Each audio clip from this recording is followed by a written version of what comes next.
As I promised you, that I will be covering the American Rescue Bill every day this week. So we got today and a couple of more days to try to bring you up to speed on the kinds of things that are happening. One of the things I want to report on today is a stimulus check. Some of you should be getting yours by now, the $1,400 stimulus check. If the IRS has your bank account information, it's going to go directly to your bank account. If otherwise, they'll send it to you in the mail. I do want to say, especially for people that are in prison, that you can qualify. Let's say, for instance, you didn't get the last stimulus check. Maybe you didn't have your information, or somehow or another you weren't listed for the $600 that went out last, and for the $1,200 that went out much earlier during the Trump administration. So those two checks, a total of $1,800, I believe, would be the total amount, if I'm correct on the amount. Let's say you didn't get either one of those, right? You can apply for them. Yeah, the CARES Act now and the American Rescue Bill has a part of its structured, if you will, dispensing of monies is that if you miss the first two checks, you still qualify. You're going to have to contact the IRS or some other social agency, mainly the IRS, and I'm going to try to give you more contact information in our next episode on when we get together again. But yeah, you can get the $1,400. You are entitled, let me say it this way. You are entitled for the $1,400 that's just recently been approved here in the month of March. You can get the $600 that was approved last year and the $1,200. So all of that, and not just that, but let's say a family missed it. Somehow or another they missed you. You can get money for your entire family. So I would want to, and then of course, and this is especially important for people who may be in prison or who may be out of the loop. You may not be in the job market. You may not be in the, tax rolls type of thing. It doesn't matter. You can now apply for it. You can go mainly to the IRS agency. Now they're going to be overwhelmed with calls. And I want to try to give you specific agencies to apply to. But in terms of how to get that, all I know is that of the reading of the bill that I've read so far, trust me, of the reading of the bill, and I've read it, haven't read it all, but you can get monies that you should have gotten. And the same thing with the PPP, the Payroll Protection Program. If you didn't get it the first time, it's still yours. The bill says you can get it. So you can effectively end up with, $3,200 as an individual. Or 38, whatever the total amount is, 18 and 14. So understand that and talk, if you got people in jail or in prison, or to talk to them about that, and the family members of children. Those of you who have incarcerated relatives or hospitalized or what otherwise, have a meeting and try to find out if they got it. If they're not, they're eligible to get it, okay? That's number one. The same thing for the child tax credit. Now, this is something that's new that's in this bill that was not in the original bill of the Trump administration. But there's an attempt to cut child poverty by 50%. That is to say that the government now wishes to subsidize children, no matter who they are. If the families are earning less than $150,000 a year between the wife and the husband, or individually a single parent earning less than $75,000 a year, that the child qualifies for a $3,000 per year tax credit if the child is over 6 years but younger than 16 years of age. If the child is younger than 6 years because of daycare and other things that younger children need, the tax credit is up to $3,600. And you want to, I'm going to give you a specific agency to make such applications for that. But there are several things that this bill covers, and it's you can get financial assistance if you just need money, if you need food, housing. That I've never seen anything like this. I normally I wouldn't even be discussing this. Because there've always been government programs. We as a not-for-profit organization, except for tax exemptions, we never apply for any of these other things because of the attachments that the government wishes to now dig into your life. But this has no strings attached to it. And most of the money that you get, if you get it's just there because you're living and breathing. But I've never seen anything like it. If you need money, you can just apply, and there's billions of dollars set aside for food money, so you can stop going to food lines. There's a supermarket chain across the South called the Food Lion. And when I was growing up in North Carolina, there was a food supermarket called the Piggly Wiggly. Now that's sure enough Southern talk, but the supermarket was called the Piggly Wiggly. So in a shopping mall one day, there was a supermarket. This is absolute truth. That in a shopping mall, there was in Fayetteville, North Carolina, there was the big supermarket, which has been dwarfed by people like Costco's and Walmart's. But years ago, it used to be the individual supermarket called Piggly Wiggly, and the other one called the Food Line. And so I made a joke and said the Food Line attacked the Piggly Wiggly. Oh, they got it right there. I guess they're still pretty popular down in the South where I grew up. And the Food Line too. So if you find one on the Food Line, Lion, Lion, Lion, the Food Line. But no, if you need money for food, so you don't have to go to food, and you can actually, get a check and then go in and buy a ton of food from the Food Line or from the Piggly Wiggly or from Walmart or from Costco's. Probably I will end this segment on Thursday by talking about inflation. But this is the most unique bill I've ever seen. And I'll talk to you about why the tribulation, how this fits into the tribulation theology as well. I'll get to that, but for right now, I'm urging people to apply for these assistances, and for small businesses as well. You saw the ad for Purple Grace, small business.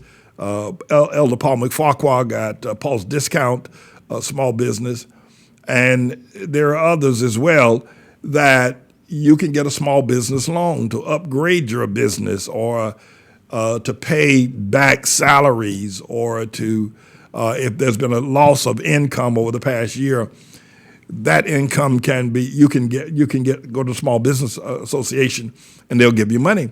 There's money for rental assistance, as we covered on last time we were together, to cover at least anywhere from 15 months, 9 months of rent being behind. And you can actually apply. We'll say, well, listen, I'm not out of the woods yet, even though you helped me get up to date with my rent. I need another 6 months of rent in advance, or mortgage for that matter. And you need to learn about mortgage foreclosure moratoriums. I think that that moratorium will end sometime in September, according to this bill. But you can actually, as we said before, the item now is to find out which agencies, and usually for rental and mortgage and utility assistance is probably the local HUD or the HUD office. But I'm not sure exactly. Or you can just call in places like New York. They have a hotline, 311. You can call and ask questions, and they can probably direct you to the appropriate agency. There'll be government agencies. There'll be state agencies. There'll be federal agencies that you can make your applications to. But get on it. Now, the people are going to be overwhelmed with calls and questions. But I think that if you are computer savvy, you can do most of this online and never have to talk to somebody on telephone who'll put you on hold for 20 minutes and tell you they're having a large call volume. Most of these, I'm going to try to get here to tomorrow, and I finish my reading process. I'm going to tell you how to go online to all these agencies and just make your applications. And you never have to talk to anybody. And surprisingly, you're going to get results a whole lot faster than walking into some HUD office or some state agency office asking for help in terms of the application. But you can check with the IRS, and if you didn't get a check, then you ought to get one now. And if you've experienced job loss, or if you're facing eviction, right now, nobody should be evicted because of loss of income or because they have not paid their rent. And this is almost unbelievable that this is happening. That, and the landlord can get money for sustaining you. And everybody in America is entitled to, including children. Look at it this way. For this particular bill, however, it's designed just for poor people. And let me restate this as well. I want to definitely restate this. $75,000 or less earned in terms of income as an individual, and if you file jointly with your wife or husband, $150,000 or less, you and all your children can get money. And I don't think it's welfare money. In fact, I'm sure it isn't welfare money. It's pandemic money. It's money because a great disaster hit called the coronavirus. And you and every child in America that qualifies for that income cap of $75,000, $150,000. And the thing I want to repeat today that I've said before is that this is not the first time stimulus package bills have been passed. Tribulation Trump passed one in the beginning days of his administration for $2.2 trillion. And you didn't get a dime of that. You know why? Because it went all to the millionaires and the then billionaires. It went to Wall Street and to major corporations, major airlines. That's where that money went. You didn't get anything at all. The difference in this bill is that this bill is designed that rich people can't get anything. It's all poor people. That's the thing that's unique. We've seen these. Listen, Obama put together in the first year of his administration, during the time of his stimulus package program, $1.5 trillion. And of that $1.5 trillion, it went to, there was this major insurance company called AIG that would buy and bet on insurance failures. It was like hedge fund betting on stocks to go down. You buy it because you believe and then buying and betting on a building going to burn down or will not burn down. AIG, a global insurance company associated with Barclays Bank in Europe, just collapsed. It just all of a sudden, when let's say, for instance, they're insuring doctors, lawyers, insuring churches, buildings, houses, businesses, and the insurance exposure of AIG could have been somewhere around $40 to $50 trillion if they had to pay out everybody at one time. If they had to pay everybody at one time, right? That amount of money. They collapsed. That meant that the exposure that they had was then people had to call for their monies back. AIG collapsed. When AIG collapsed, Lehman Brothers, that was greatly associated with AIG, it also collapsed. A stockbroking firm here in New York, have been here for 1,000 years. Lehman Brothers, Bear Stearns, and J.P. Morgan. Bear Stearns collapsed, Lehman Brothers collapsed, J.P. Morgan survived. Here, but what I want to say to you is that Obama gave all of this money that's now being given to poor people, Obama gave it to Bear Stearns, AIG, Lehman Brothers, the stockbrokers who were making $5 and $6 million a year, and heads of stock firms making $30 and $40 and $50 million a year. When the stocks collapsed, they still got their pay. And Obama left it that they still get their bonuses. And when Obama bailed out Lehman Brothers and Bear Stearns, it's like this. When a company goes broke, right, and collapses, well, the boss still don't get paid. Obama wrote a bill saying even when Lehman Brothers and AIG and Bear Stearns collapsed, an Obama stimulus package bill, that those brokers and presidents and stockholders still got paid their money, even though the businesses itself failed. I've never seen anything like that before in my life. How you gonna still pay a man when the business failed? But everybody got their money, everybody got their $1 million checks and their $1 million bonuses under the $1.5 trillion stimulus package that Obama put together. This one is different. This was just for poor people. I've never seen anything like it. I have to wrap up now. But there's a whole lot more about rental assistance, food assistance, et cetera, that's available. And we're going to delve into it here ourselves, Elder LaFleur, and and Sister Matos are all looking at this. And I'm going to be meeting with the evangelists as well about homeless programs as well. Listen, everybody, stay tuned. I've got a whole lot more to say about this package. But how on earth can you ever say that Obama was for you and never gave you a dime and gave million-dollar salaries to people who ran their businesses into the ground? You and your first so-called black president. I've never seen anything as ignorant as y'all. I tried to tell you, wouldn't listen. Anyway, I'm James David Manning, everybody. I'm the Lord's servant. This is symbolic. It's where Jesus was baptized. It's where John baptized. And so this is not a rebaptism. It's just a symbolic, if you will, act of what we're going to do, being in the water at the place where Jesus was baptized. And what I'd like to do is to baptize today that we would come to terms with the understanding of what God is calling for in righteousness. He's not calling for prosperity. He isn't calling for culturalism. God is calling for righteousness. If we would commit ourselves to fulfill all righteousness, and God has calls us to be persecuted for righteousness' sake, as John was persecuted for righteousness, and so Jesus. I got to tell you that I'll never forget this experience of actually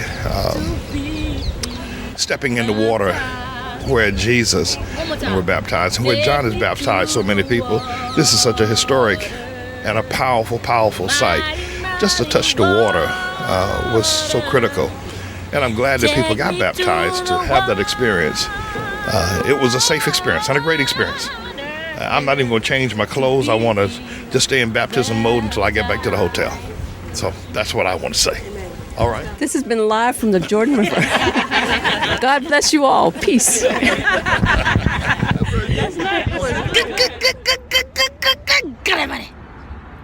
Righteousness. Boom, chakalaka goes right there. My mother started liking the school and let me come here every single year. It has been 5 years and now I'm in the 7th grade.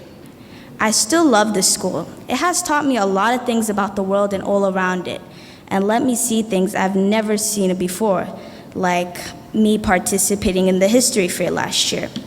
I would like to give thanks to all my classmates for making me feel comfortable and at home here. Please, to all the new and old parents in the school, don't take your kids out of the school because it will probably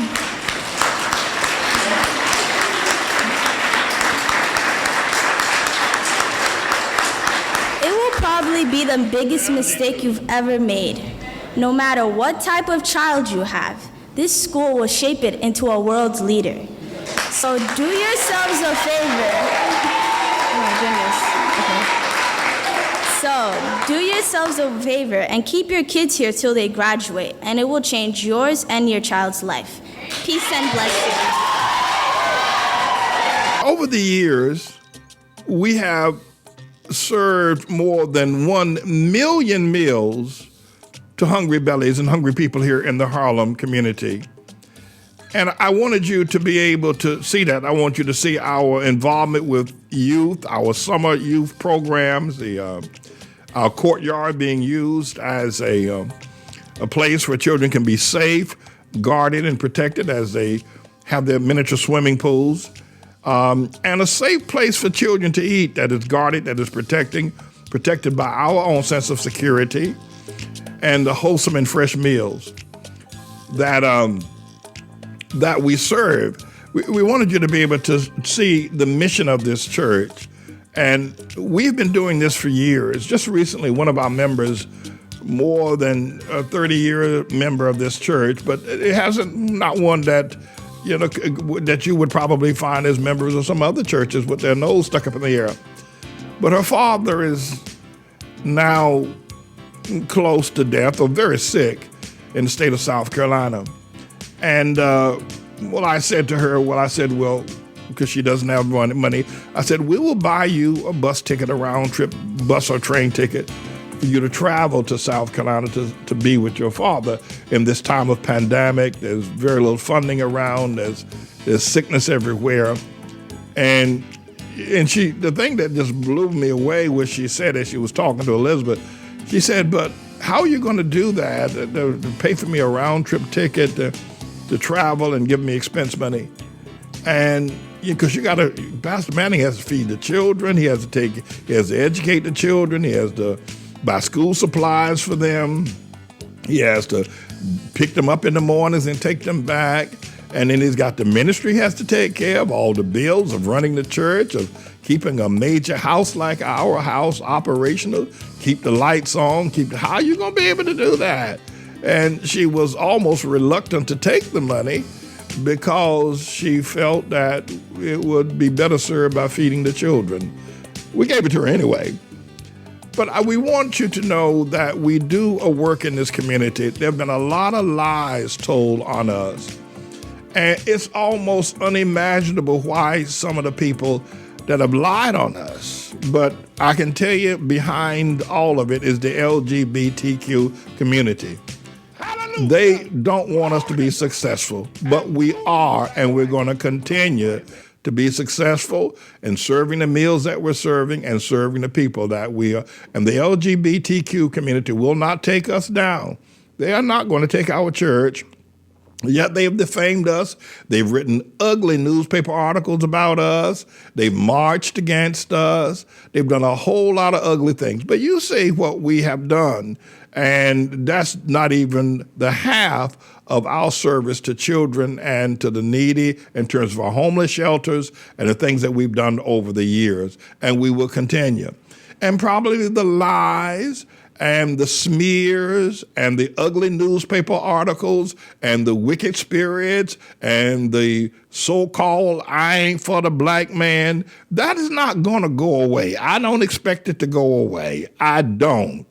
But I do tell you this, that we will succeed against all of that, for God is with us, and I am his servant.